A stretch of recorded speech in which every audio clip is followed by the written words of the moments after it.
আসসালামু আলাইকুম রহমতুল্লাহি ওবরাকাতু। আজকে আপনাদের সাথে আল্লাহ পাক রব্বুল আলামিন আমাদেরকে যে নিয়ামত দান করেছেন এর মধ্য থেকে অনেক চমৎকার এবং অনেক সুন্দর একটি নিয়ামতের আলোচনা করব।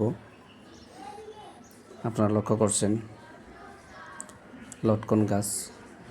আল্লাহু আকবার কাবীর, আল্লাহু আকবার কাবীর। ছোট্ট একটি লটকন গাছে আল্লাহু আকবার আল্লাহ তাআলা কতগুলো লটকন দান করেছেন। আল্লাহ পাক রব্বুল আলামিন পৃথিবীতে যা কিছুই সৃষ্টি করেছেন সব কিছু আমাদের উপকারের জন্য সৃষ্টি করেছেন। আমরা আমাদের চারপাশে যা কিছু দেখি বা না দেখি, আল্লাহ ছাড়া সব কিছু মাখলুক, আর সমস্ত মাখলুককে আল্লাহ তাআলা আমাদের উপকারের জন্য সৃষ্টি করছেন। আর আল্লাহ তাআলা আমাদেরকে সৃষ্টি করেছেন আল্লাহর গোলামি করার জন্য। আর সেই জন্য আল্লাহ পাক রব্বুল আলামিন আমাদেরকে খুশি করার জন্য, আমাদের সুস্থতার জন্য, আমাদের মনোরঞ্জনের জন্য, আমাদের আনন্দের জন্য এমন এমন নিয়ামত আল্লাহ তাআলা সৃষ্টি করেছেন যেগুলোর নাম নিশানাও পর্যন্ত আমরা এখনও জানি না। অসংখ্য নিয়ামতের মধ্যে অন্যতম একটি নিয়ামত হল লটকন। আপনারা দেখেন গাছের গোড়া থেকে আগা পর্যন্ত কিভাবে লটকন আসছে,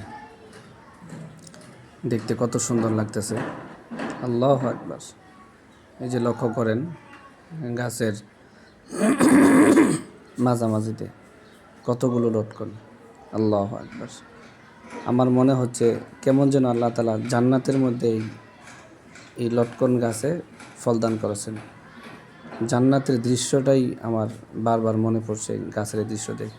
আল্লাহু আকবার। আপনারা দেখেন, লক্ষ্য করেন কত চমৎকার, কত সুন্দর লটকন দান করেছেন। আল্লাহু আকবার। আল্লাহ পাক রব্বুল আলামিন জান্নাতেও এরকম হাজারো নাজ নিয়ামত আমাদের জন্য রেডি রেখেছেন। এমনকি দুনিয়াতে আমরা যে সমস্ত ফল ফলাদি দেখি, এই ফল ফলাদিও আল্লাহ তাআলা জান্নাতের মধ্যে রেডি রেখেছেন। আল্লাহ বলেছেন কোরআন শরীফে, অমিন কুল্লি সামারত। তো জান্নাতে ফল থাকবে, তবে শুধু একটা দুইটা বা কয়েক আইটেমের ফল না, হাজার রকমের যত প্রকারের ফল আছে সমস্ত ফল আল্লাহ তাআলা জান্নাতে রাখবেন। দেখেন এই যে গাছটার মধ্যে লটকনগুলো কিভাবে ঝুলে আছে। আল্লাহ পাক রব্বুল আলামিন কত সুন্দর করে, কত মায়া করে। আমি যদি আপনাদেরকে হাত দিয়ে ধরে দেখাই, এই যে দেখেন, আমার কাছে অনেক ভালো লাগতেছে। আল্লাহ তাআলার বান্দারা খাবে, খেয়ে আল্লাহ পাকের শুকরিয়া আদায় করবে। সেই জন্য আল্লাহ তাআলা এই নিয়ামতগুলো আমাদেরকে দান করেছেন।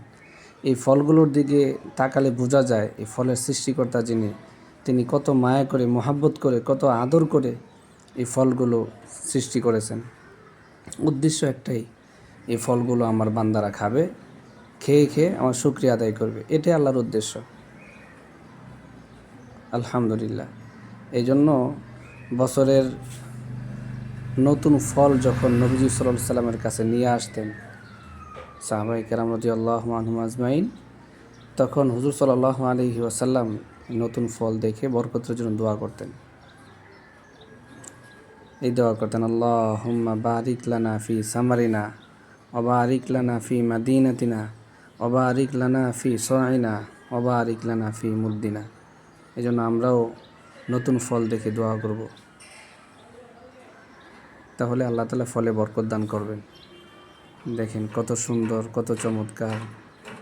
মনে হচ্ছে জান্নাতের মধ্যে আল্লাহ তাআলা এই লটকন গাছে লটকন দান করেছেন। এটা মনে হয় দুনিয়াবি কোনো লটকন গাছ না, আমার মনে হচ্ছে এটা জান্নাতি একটা গাছ, এবং এই অবস্থায় এটা জান্নাতের মধ্যেই আমরা দেখতেছি, এরকম মনে হচ্ছে।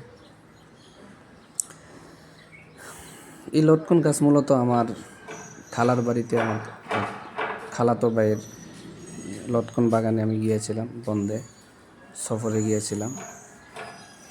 তো ওখানে লটকন বাগান ছিল, আমি বাগানে প্রবেশ করে চাইলাম যে এই দৃশ্যটা আপনাদেরকেও দেখাই। এই জন্য মূলত এই ভিডিওটা করা হয়েছে। আল্লাহ পাক রব্বুল আলামিন আমাদের সবাইকে আল্লাহ পাকের নিয়ামত ভোগ করে শুকরিয়া আদায় করার তৌফিক দান করুন। আমিন।